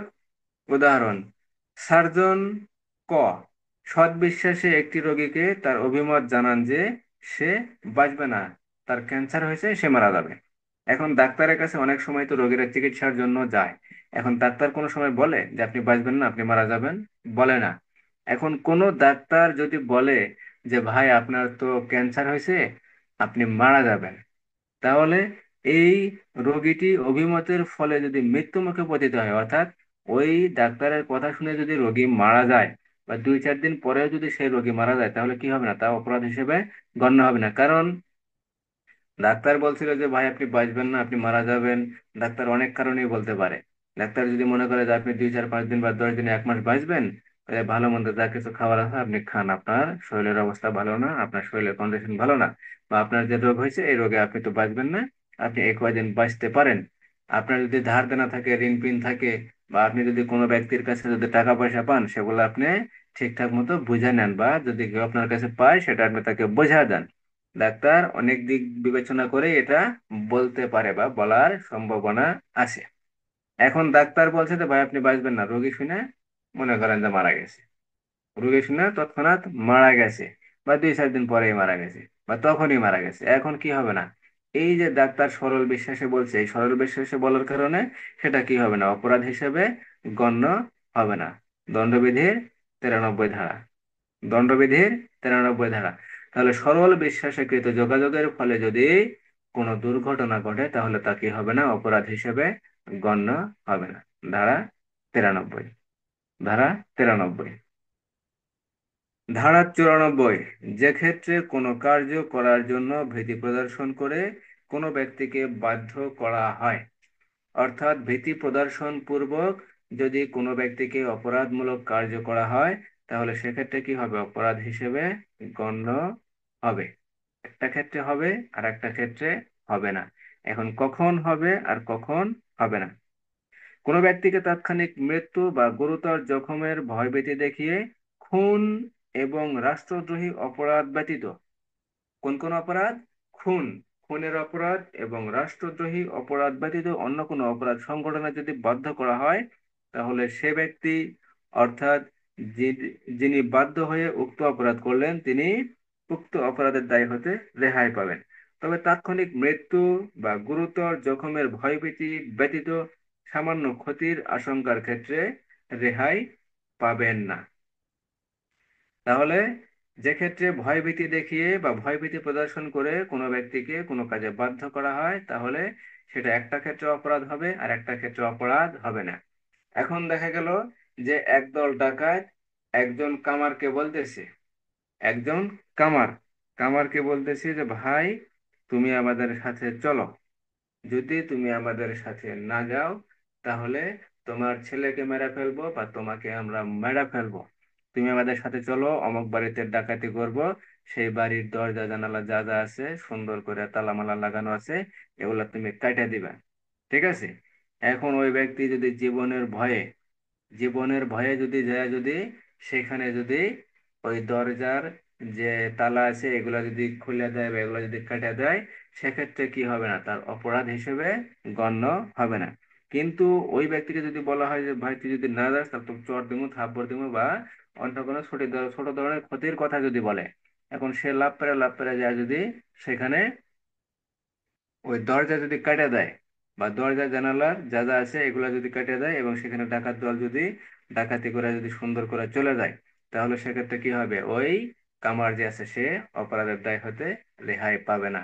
তাহলে এখানে মোট কথা বলা হয়েছে, যদি কোনো ব্যক্তিকে তাৎক্ষণিক মৃত্যু, অর্থাৎ কাজটা যদি তুমি না করো তোমাকে এখনই মেরে ফেলবো, অথবা তোমাকে গুরুতর আঘাত করব, এই ধরনের যদি ভয়ভীতি দেখিয়ে, ভয়ভীতি দেখায় যদি কোনো খুন অথবা অপরাধমূলক, রাষ্ট্রদ্রোহী অপরাধমূলক অপরাধ ব্যতীত অন্য কোনো অপরাধ সংগঠনে যদি বাধ্য করে, তাহলে সেক্ষেত্রে কি হবে না, ওই ব্যক্তির অপরাধ হিসেবে গণ্য হবে না। অর্থাৎ এখানে যদি বলা হয় যে তুমি রহিমকে খুন করো, না হলে আমি তোমাকে খুন করব, তুমি রহিমকে খুন করো, তা না হলে আমি তোমাকে খুন করবো, এক্ষেত্রে যদি রহিমকে খুন করে ফেলে, তাহলে যে খুন করবে সে অপরাধী হবে। কথা বোঝা গেল? মনে করেন যে আমি আমি তাহের ভাইকে বলতেছি যে তাহের ভাই আপনি এনামুল ভাইকে গুলি করেন, আপনি এনামুলকে গুলি করেন। যদি আপনি এনামুলকে গুলি না করেন তাহলে আমি তাহের আপনাকে মেরে ফেলবো। এখন তাহের ভাই যদি এনামুল ভাইকে যদি গুলি করে যদি মেরে ফেলে, তাহলে তাহের ভাই কি হবে, অপরাধী হবে। কোন অপরাধী হবে? খুনের অপরাধী হবে। কারণ এখানে 94 ধারায় বলা হয়েছে, যদি খুন এবং রাষ্ট্রদ্রোহমূলক অপরাধ করা ব্যতীত অন্য কোনো অপরাধ করার জন্য যদি বলে, সেক্ষেত্রে কি থাকতে হবে, সেক্ষেত্রে তাৎক্ষণিক মৃত্যু অথবা গুরুতর জখমের ভয়ভীতি থাকতে হবে। ভয়ভীতি, এখানে সাধারণ কোনো ভয়ভীতি থাকলে হবে না, যে তাহের আপনি যদি এনামুলকে যদি খুন না করেন তাহলে আমি আপনাকে একটা চড় দেব, এটা হবে না। এক্ষেত্রে এই ধারা প্রযোজ্য হবে না। এখানে প্রযোজ্য হতে গেলে কি থাকতে হবে, তাৎক্ষণিক মৃত্যুর ভয় থাকতে হবে, যে তাহের আপনি যদি না মারেন আমি আপনাকে মেরে ফেলবো, অথবা আপনি যদি না মারেন তাহলে আমি আপনার মাথায় বাড়ি মারবো। হয় আপনি এনামুলকে মারেন, না হলে আমি আপনাকে গুলি করে মেরে ফেলবো, বা আপনার মাথায় বাড়ি দেয়া আপনাকে আমি গুরুতর জখম করব। এই মৃত্যু বা গুরুতর জখমের যদি ভয় না থাকে, সেক্ষেত্রে আপনি এই কাজ করতে পারবেন না। যখনই এই গুরুতর জখম বা মৃত্যুর ভয় থাকবে, তাৎক্ষণিক গুরুতর জখম বা তাৎক্ষণিক মৃত্যুর যদি ভয় থাকে, সেই ক্ষেত্রে খুন অথবা রাষ্ট্রদ্রোহমূলক কোনো অপরাধ ব্যতীত যদি কোনো অপরাধ কাজ করেন, তাহলে সে অপরাধ কাজ অপরাধ হিসেবে গণ্য হবে না। তবে এখানে যদি খুন অথবা গুরুতর জখমের যদি ভয়ভীতি না থাকে, অর্থাৎ ছোট কোনো ক্ষতির যদি সম্ভাবনা হয়, এখন ডাকাত দল যদি বলে যে তুই যদি ক্ষতি না করস, তুই যদি আমাদের সাথে যদি না যাস বা আমাদের যদি এই কাজটা না করস, তাহলে তোর দোকানপাট ভেঙে ফেলবো, এক্ষেত্রে ছোট একটা ক্ষতি হবে। দেখা যাবে 10,000 15,000 টাকার একটা ক্ষতি হবে, এটা ছোট ক্ষতি। অথবা এই ক্ষেত্রে আপনি যা তাদেরকে সাহায্য করতে পারবেন না, যদি সাহায্য করেন তাহলে আপনি ধরা খাবেন, আপনার অপরাধ হিসেবে গণ্য হবে। কিন্তু ডাকাত দল যদি বলে যে তুই যদি না যাস তাহলে তোকে মেরে ফেলবো, অথবা মাথায় বাড়ি দিয়ে তুই মনে করে যে এখানে শোয়া ফেলা রেখে দেবো, সেই ক্ষেত্রে কি হবে, সেই ক্ষেত্রে যদি আপনি ওদের সাথে যান, যে ওই ঘরের যদি দরজা খুলে দেন, অথবা তাদেরকে প্রবেশের জন্য যদি কি করেন, ওই দরজা যদি ভাঙ্গার যদি যদি বাধ্য হন, সেক্ষেত্রে আপনার কোনো অপরাধ হবে না। আপনি এই ধারার কি আশ্রয় নিতে পারবেন, কোন ধারার, 94 ধারার। 94 ধারার আশ্রয় নিতে গেলে কি হতে হবে, অবশ্যই মৃত্যু বা গুরুতর জখমের ভয় থাকতে হবে, এবং ভয়টা তখনই থাকতে হবে, মৃত্যু বা গুরুতর জখম ব্যতীত অন্য কোনো জখমের যদি ভয় দেখায় বা ছোট কোনো ক্ষতির যদি ভয় দেখায়, সেক্ষেত্রে আপনি কি করতে পারবেন না, এই অপরাধ করতে পারবেন না। আর এই অপরাধ আপনি করতে পারবেন, কোন কোন অপরাধ করতে পারবেন না, খুন অথবা রাষ্ট্রদ্রোহমূলক অপরাধ আপনি করতে পারবেন না, যদিও আপনাকে মৃত্যু বা গুরুতর জখমের ভয় দেখায়। যদি মৃত্যু বা গুরুতর জখমের যদি ভয় দেখায়, ভয় দেখানোর ফলে আপনি কি করতে পারবেন না, খুন এবং রাষ্ট্রদ্রোহমূলক অপরাধ করতে পারবেন না। এই অপরাধ ব্যতীত অন্য যে কোনো অপরাধ করতে পারবেন, সেই ক্ষেত্রে আপনার অপরাধ হিসেবে গণ্য হবে না। ধারা 94। ধারা নব্বইতে বলা হয়েছে কোন কোন ক্ষেত্রে সম্মতি সম্মতি হিসেবে গ্রহণ হবে না। ধারা 91-তে বলা হয়েছে যখন ক্ষতি স্বতন্ত্রভাবে কোনো অপরাধ হয় সেক্ষেত্রে অপরাধ হিসেবে গণ্য হবে। ধারা 92-তে বলা হয়েছে যদি সৎ বিশ্বাসে কোনো ব্যক্তির মঙ্গলার্থে কোনো ব্যক্তির উপকারার্থে যদি কোনো কাজ করা হয় তাহলে সেক্ষেত্রে যদি কোনো ক্ষতি হয় তা ক্ষতি হিসেবে বা অপরাধ হিসেবে গণ্য হবে না। ধারা 93-তে বলা হয়েছে সরল বিশ্বাসে কৃত যোগাযোগের ফলে, অর্থাৎ আপনি ডাক্তার ডাক্তার আপনি বললেন যে ভাই আপনি বাঁচবেন না, আপনি মারা যাবেন, এক্ষেত্রে ওই ব্যক্তি বা ওই রোগী যদি মারা যায় সেক্ষেত্রে কি হবে না, অপরাধ হিসেবে গণ্য হবে না। কারণ এখানে ওই ব্যক্তি যদি 10 দিন 15 দিন 20 দিন যদি বাঁচে, তার যদি কোনো দেনাপাওনা থাকে সে দেনাপাওনা শোধ করতে পারবে, তার ছেলে মেয়ের সাথে অনেক ধরনের কথা বলতে পারবে, তাদের যদি কোনো ভাগ বটোয়ারার বিষয় থাকে এগুলা সে বন্টন করতে পারবে, বা আরো অনেক কাজ যদি থাকে তাহলে সে এই 10-15 দিন বেঁচে থাকা অবস্থায় এই কাজগুলা সম্পন্ন করতে পারবে। এখন একটা ডাক্তার যদি মনে করে যে না, এইগুলা করার জন্য যদি সে সরল বিশ্বাসে বলে থাকে যে ভাই আপনি তো বাঁচবেন না, আপনার যা যা খাওয়ার সে সব খায় নেন, অথবা আপনার যদি কোনো দেনা পাওনা থাকে এগুলো দেনা পাওনা মিটিয়ে নেন, বা কোনো কিছু যদি পান কারো কাছে এগুলো ঠিকঠাক করে নেন, এগুলা, কারণ একজন মুসলমান হিসেবে দেনা পাওনা নিয়ে মারা যাওয়া সঠিক হবে না। সেক্ষেত্রে ডাক্তার যদি মনে করেন এগুলা বিষয় যদি বিবেচনা করেন যে এগুলা বিষয় করা যেতে পারে বা রোগী এগুলা করতে পারে, কিন্তু ডাক্তার সরল বিশ্বাসে বলার পর যদি রোগী তৎক্ষণাৎ যদি মারা যায় সেক্ষেত্রে ডাক্তারের কোনো অপরাধ হবে না। ধারা 93।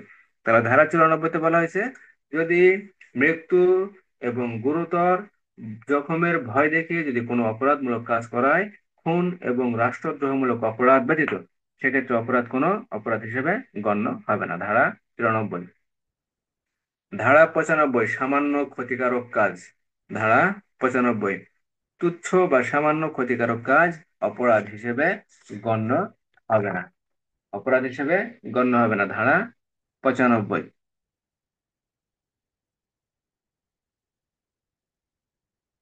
তাহলে 95 ধারায় বলা হয়েছে সামান্য ক্ষতিকারক কাজ অপরাধ হিসেবে গণ্য হবে না।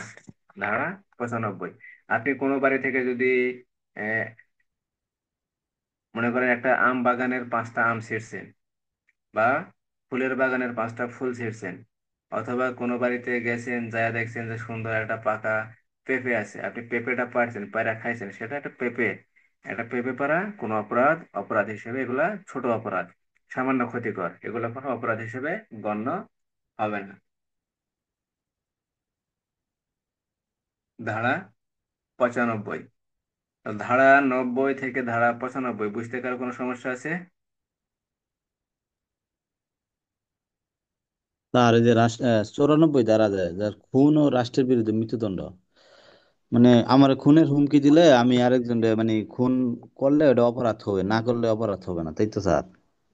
এখানে আপনি, আপনাকে একজন বলতেছে, মনে করেন যে আপনাকে তাহের ভাই বলতেছে যে এনামুল তুমি ওকে খুন করো, তুমি আরেকজনকে খুন করো, যদি খুন না করো তাহলে আমি তোমাকে খুন করে ফেলবো। এখন আপনি জানেন যে আপনি যদি খুন না করেন আপনাকে তাহের ভাই খুন করবে, কিন্তু এই খুনের পরিপ্রেক্ষিতে আপনি ওই ব্যক্তিকে খুন করতে পারবেন না, ঠিক আছে? অথবা বলা হলো যে রাষ্ট্রদ্রোহমূলক কোনো অপরাধ করো, রাষ্ট্রের বিরুদ্ধে নিন্দা করো, বা রাষ্ট্রের বিরুদ্ধে কোনো কথা বলো, সরকারের বিরুদ্ধে কোনো কথা বলো, অথবা রাষ্ট্রদ্রোহ যে অপরাধ গুলা আছে, রাষ্ট্রদ্রোহমূলক দণ্ডবিধিতে যে অপরাধগুলোর কথা বলা আছে, এই অপরাধগুলা তুমি করো, সেই ক্ষেত্রে কি আপনি এগুলা করতে পারবেন না। যদিও আপনার মৃত্যু অথবা গুরুতর জখমের কি একটা ভয় আছে, আছে না? হুম। তাহের ভাই তো আপনাকে বলছে যে তুমি যদি খুন না করো তাহলে আমি তোমাকে খুন করব, তুমি যদি এই রাষ্ট্রদ্রোহমূলক অপরাধ না করো তাহলে তোমাকে আমি খুন করে ফেলবো, তোমাকে মেরে ফেলবো, বা তোমাকে আমি গুরুতর আঘাত করব বা গুরুতর জখম করব, সেক্ষেত্রেও আপনি এই অপরাধ করতে পারবেন না। কারণ একটা মানুষকে মেরে আপনি বেঁচে থাকতে পারবেন না, আইনে বলা আছে যে তুমি যদি কাউকে মারো তাহলে তোমাকেও মেরে ফেলা হবে, তোমাকে মৃত্যুদণ্ড দেওয়া কি, মেরে ফেলা। তাহলে আপনি কি করলেন, তাহের ভাই বললে যে তুমি মেরে ফেলো, না মারলে আমি মারবো, ঠিক আছে? এখন আপনি তাহের ভাইয়ের কথা শুনলেন, কিন্তু আইনের যে একটা কথা বলা আছে যে তুমি কাউকে মেরে ফেলতে পারো না, আপনি কি করলেন, আইনের যে বিষয়টা বলা আছে সেটা আপনি আইনের বিষয়টা কি করলেন, মানলেন না, আপনি তাহের ভাইয়ের বিষয়টা মানলেন, সেক্ষেত্রেও আপনার অপরাধ হবে, সেখানে আপনি রেহাই পাবেন না। ধারা 94। তো ধারা 94 এর মূল বিষয়টি হলো যদি মৃত্যু এবং গুরুতর জখমের ভয় থাকে সেই ক্ষেত্রে আপনি অপরাধ করতে পারবেন, কিন্তু আপনি মৃত্যু অথবা রাষ্ট্রদ্রোহমূলক কোনো অপরাধ করতে পারবেন না। এছাড়া আপনি অন্যান্য যদি কোনো কাজ করেন যার ফলে কোনো অপরাধ হয়, সেক্ষেত্রে আপনি রেহাই পাবেন। যেমন এখানে কামারকে দিয়ে একটা উদাহরণ দেওয়া আছে, যে ডাকাত দল কি করছে, কামারকে বলছে যে আমাদের সাথে চল, না হলে তোকে মেরে ফেলবো, অথবা গুরুতর আঘাত করব, বা অথবা তোকে আমরা কি করব, অন্য কোনো আঘাত প্রদান করব। সেক্ষেত্রে কামার তো ভয় পাইছে যে 8 জন 10 জন ডাকাত দল বিভিন্ন ধরনের অস্ত্র নিয়ে আসছে, আমি যদি না যাই হয়তো আমাকে মেরে ফেলবে, না হলে আমাকে দেখা যাবে গুরুতর জখম করবে, তার চেয়ে আমি যাই, যা হয় ইনশাল্লাহ পরে দেখা যাবে। এখন মনে করেন যে কামার গেছে, দরজা যেভাবে খোলা দরকার ভাঙা দরকার সুন্দর করে ভেঙে টেঙ্গে দিছে, ডাকাত দল ভিতরে ঢুকে মনে করেন যে প্রবেশ করছে, বিভিন্ন ধরনের মনে করেন লুণ্ঠন করছে, লুণ্ঠন করে ডাকাত দল মনে করেন যে চলে গেছে। এখন এইখানে যে মৃত্যু বা গুরুতর জখমের যে ভয়টা ছিল, এই ভয়ের কারণে যে অপরাধটা করছে সে তো আর খুন করে নাই, সে না। খুনও করে, রাষ্ট্রদ্রোহমূলক কোনো অপরাধও করে নাই, সেক্ষেত্রে সে রেহাই পাবে। কিন্তু ডাকাত দল যদি বলতো যে তুই তোর ভাইকে মেরে ফেল, না হলে আমরা তোদেরকে মেরে ফেলবো, সেক্ষেত্রে যদি ওই ব্যক্তি যদি মেরে ফেলে, সেক্ষেত্রে খুনের অপরাধে সে অপরাধী হবে ধারা 302, সেখানে সে রেহাই পাবে না। কথা বোঝা গেছে? 94 ধারা। জি স্যার, এখন বুঝতে পারছি। তাহলে ধারা 90 থেকে ধারা 95। ধারা 95 বলা হয়েছে সামান্য ক্ষতিকারক বা তুচ্ছ ক্ষতিকারক কোনো কাজ অপরাধ হিসেবে গণ্য হবে না। এটা কখনই আসবে না, কখনই আসার প্রয়োজন মনে হয় নাই। এখানে দেখা গেল যে উদাহরণ দেওয়া আছে 95 ধারায়, আপনি একজনের একটা কলম নিলেন, আপনি পড়াশোনা করেন আর একজনও পড়াশোনা করে, বা আপনি ক্লাসের ছাত্র, অন্য একটা ক্লাসের ছাত্র কি করলেন, একটা কলম নিলেন, এই যে কলমটা নিলেন এটা কি, এটা সামান্য ক্ষতিকারক কাজ, এটা অপরাধ হিসেবে গণ্য করা যাবে না, এগুলা তুচ্ছ অপরাধ, এগুলো অপরাধ হিসেবে গণ্য হয় না।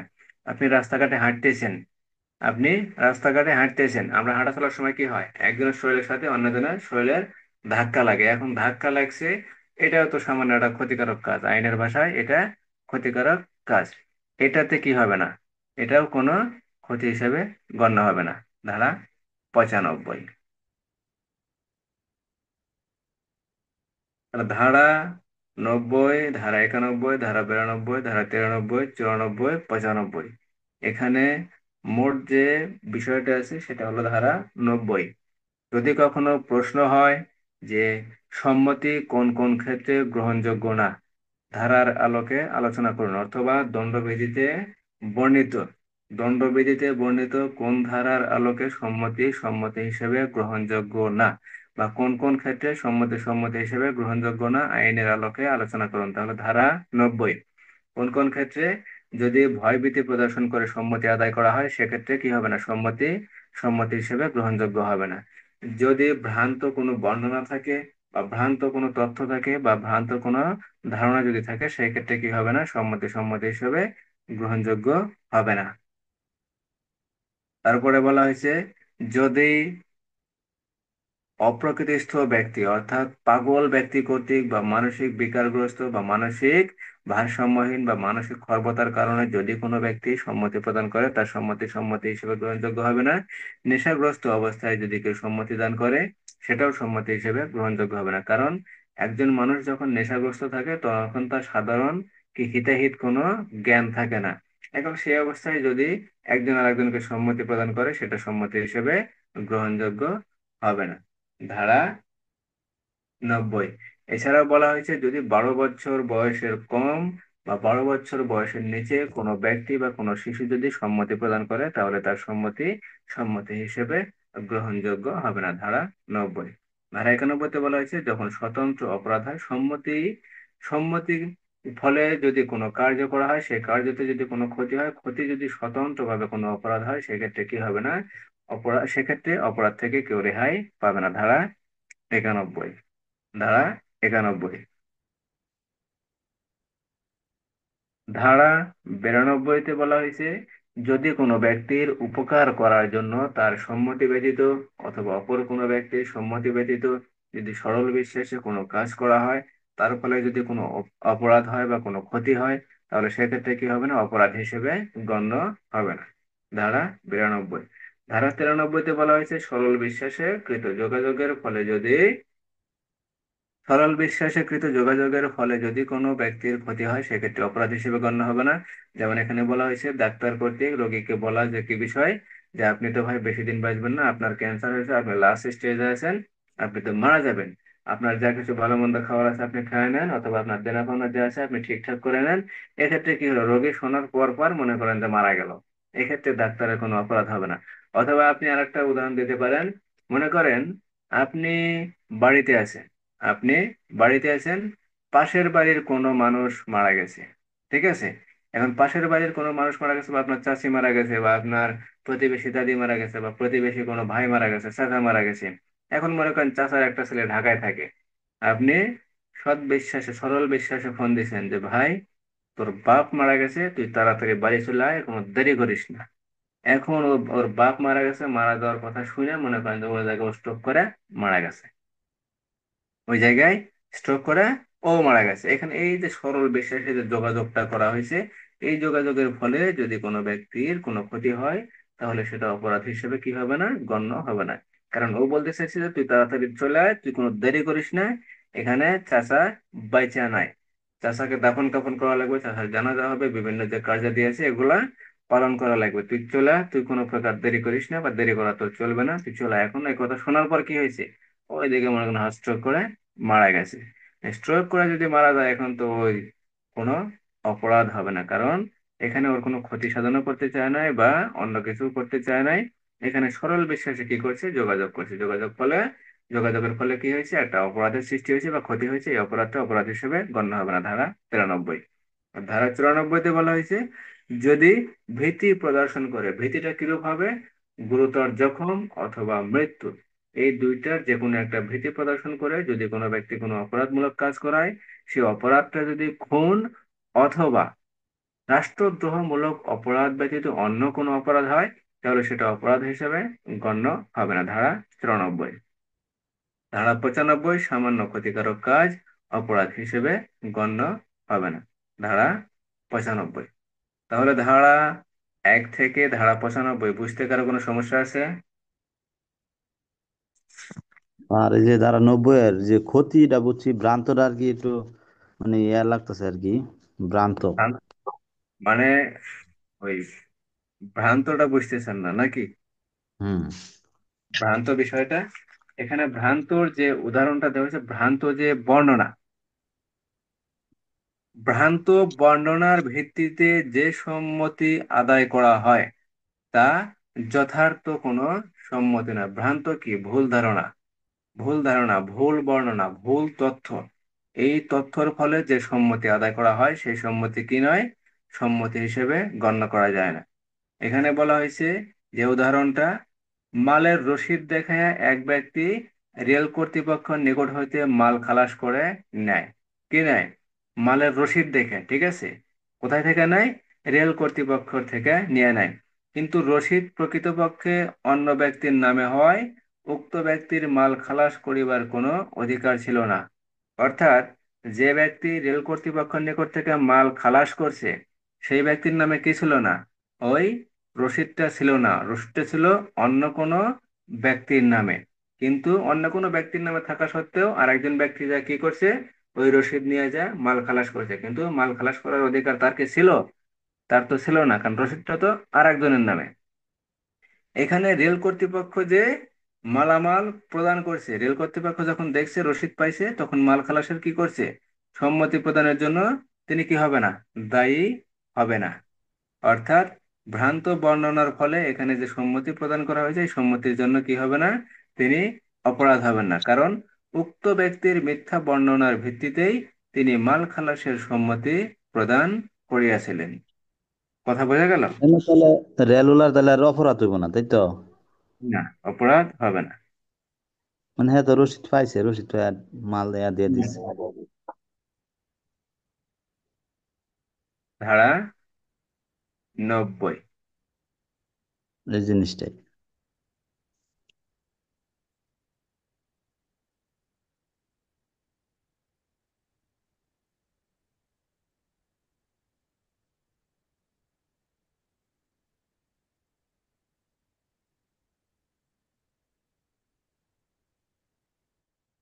তাহলে ক্ষতির ভয়ে যদি সম্মতি দেওয়া হয় তা সম্মতি হবে না। ভ্রান্ত বর্ণনার ফলে যদি কোনো সম্মতি দেওয়া হয় সম্মতি হিসেবে হবে না, উহা সম্মতি নয়। অপ্রকৃতিস্থ অবস্থায় যদি সম্মতি প্রদান করা হয় তাও সম্মতি না। অথবা নেশাগ্রস্ত অবস্থায় যদি সম্মতি দেওয়া হয় বা প্রমত্ততা অবস্থায় সম্মতি দেওয়া হলে তা সম্মতি হিসেবে গণ্য হবে না, সম্মতি নয়।